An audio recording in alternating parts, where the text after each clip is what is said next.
Assalamualaikum warahmatullahi wabarakatuh. Kami ingin memaparkan hasil kerja kelompok kami, yaitu membahas tentang sejarah perkembangan globalisasi dari awal kemunculan sampai saat ini. Globalisasi kuno. Globalisasi kuno dipandang sebagai suatu fase dalam sejarah globalisasi yang mengacu pada peristiwa dan perkembangan globalisasi sejak masa peradaban terawal sampai kira-kira tahun 1600-an. Istilah ini dipakai untuk menyebut hubungan antara masyarakat dan negara, dan cara keduanya dibentuk oleh persebaran ide dan norma sosial baik di tingkat lokal maupun regional. Dalam skema ini ada 3 penyebab yang dipaparkan sebagai pemicu globalisasi. Penyebab pertama adalah pemikiran timur, yang berarti bahwa negara-negara barat telah mengadaptasi dan menerapkan prinsip-prinsip yang dipelajari dari timur. Tanpa ide tradisional dari timur, globalisasi barat tidak akan terjadi sebagaimana mestinya. Penyebab keduanya adalah jarak. Interaksi antar negara belum berskala global dan masih berada di seputaran Asia, Afrika Utara, Timur Tengah, dan sebagian Eropa. Pada globalisasi awal, negara masih sulit berinteraksi dengan negara lain yang letaknya jauh. Kemajuannya teknologi kemudian memungkinkan negara mengetahui keberadaan negara lain yang letaknya jauh, dan fase globalisasi yang baru pun terjadi. Penyebab ketiga adalah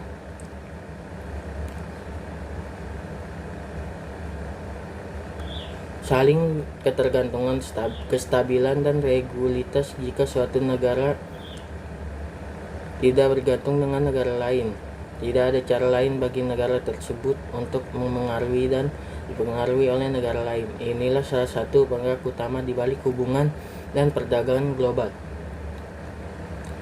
Ada pula sifat multipolar dalam globalisasi kuno yang melibatkan partisipasi aktif bangsa non-Eropa. Karena globalisasi kuno sudah ada sebelum pembelaan besar abad ke-19, masa ketika Eropa Barat memiliki produksi industri dan hasil ekonomi yang lebih maju ketimbang kawasan lain di dunia. Globalisasi kuno menjadi fenomena yang tidak hanya dipergerakan oleh Eropa, tetapi juga oleh wilayah dunia lama yang ekonominya sudah maju seperti Gujarat, Bengal, pesisir Tiongkok, dan Jepang. Ekonom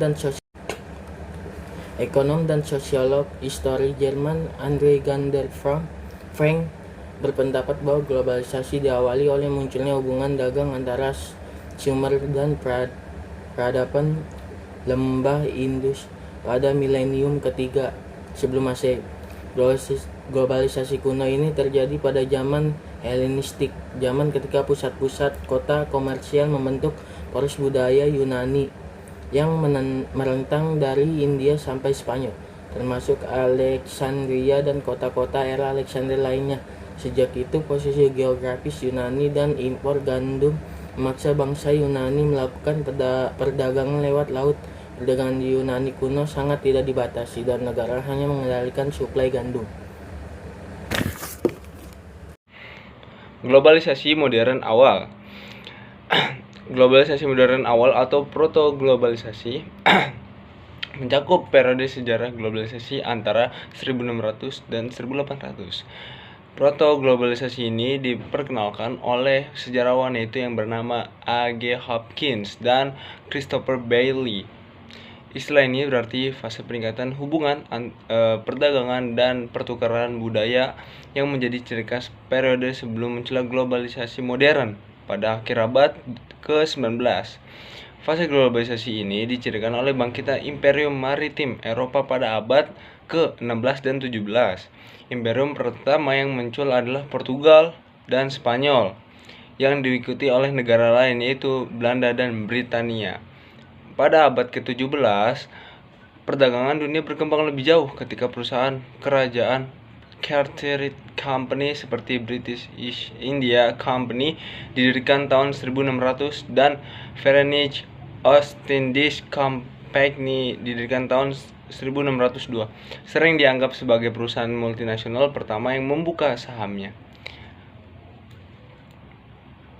Globalisasi modern awalnya berbeda dengan globalisasi modern dalam hal tujuan ekspansionisme, cara mengelola perdagangan global, dan tingkat pertukaran informasi. Periode ini ditandai oleh banyaknya perjanjian dagang seperti yang dilakukan East India Company, peralihan hegemoni ke Eropa Barat, terjadinya konflik berskala besar antara negara besar seperti Perang 30 tahun, dan munculnya komoditas baru seperti perdagangan budak. Perdagangan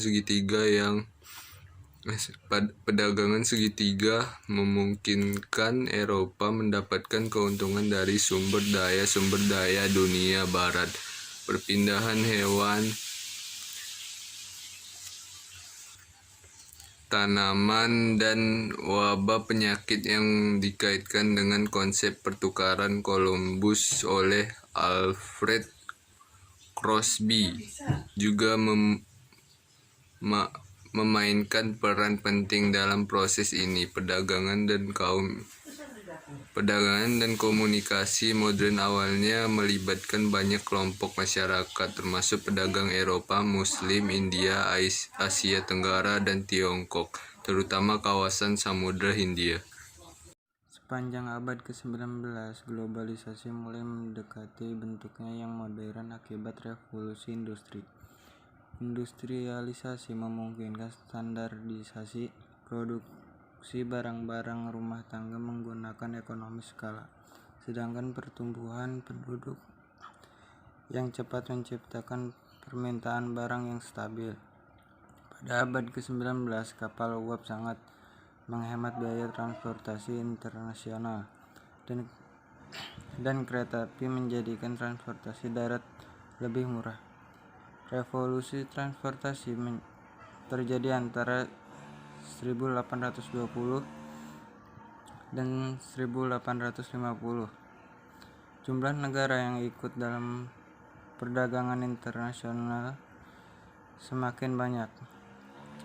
Globalisasi pada masa ini sangat mempengaruhi oleh imperialisme abad ke-19 seperti yang terjadi di Afrika dan Asia. Penemuan kontainer kapal tahun 1956 turut memajukan globalisasi perdagangan.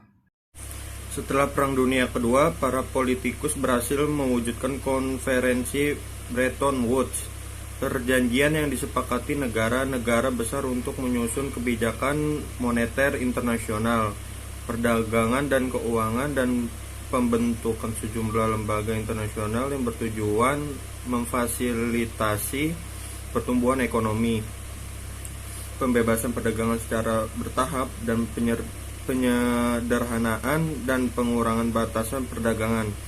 Awalnya, General Agreement on Trade and Trade atau GATT mengeluarkan beberapa perjanjian untuk menghapuskan batasan perdagangan. GATT kemudian digantikan oleh Organisasi Perdagangan Dunia atau yang singkat WTO untuk mengelola sistem perdagangan.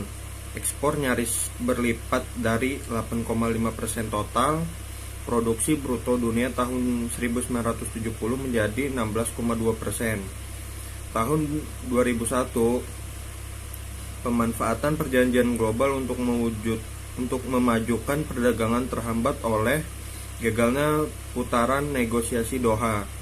Banyak negara yang beralih ke perjanjian bilateral atau perjanjian multilateral yang lebih kecil. Misalnya perjanjian perdagangan bebas Amerika Serikat Korea Selatan 2011.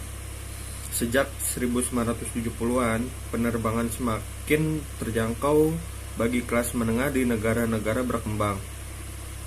Kebijakan langit terbuka dan maskapai bertarif rendah ikut mendorong persaingan pasar. Pada tahun 1990-an, pertumbuhan jaringan komunikasi bertarif rendah memangkas biaya komunikasi antar negara.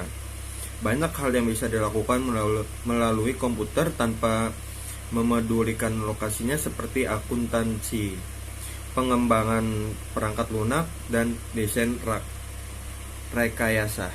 Abad ke-19 dan abad ke-20, keterhubungan ekonomi dan kebudayaan dunia tumbuh sangat cepat. Pertumbuhan untuk melambat sejak 1910-an sampai seterusnya akibat Perang Dunia dan Perang Dingin, tetapi berhasil melaju lagi sejak kebijakan neoliberal dirintis tahun 1980-an dan perestroika serta informasi ekonomi Tiongkok. Deng Xiaoping membawa paham kapitalisme barat ke blok timur. Lama pada awal 2000-an, sebagai besar negara maju mengalami resesi besar, sehingga memperlambat proses globalisasi untuk sementara. Perdagangan dan globalisasi telah berevolusi jauh pada masa kini. Masyarakat yang terglobalisasi memiliki serangkaian pendorong dan faktor yang terus mendekatkan manusia, kebudayaan pasar, kepercayaan, dan aktivitasnya.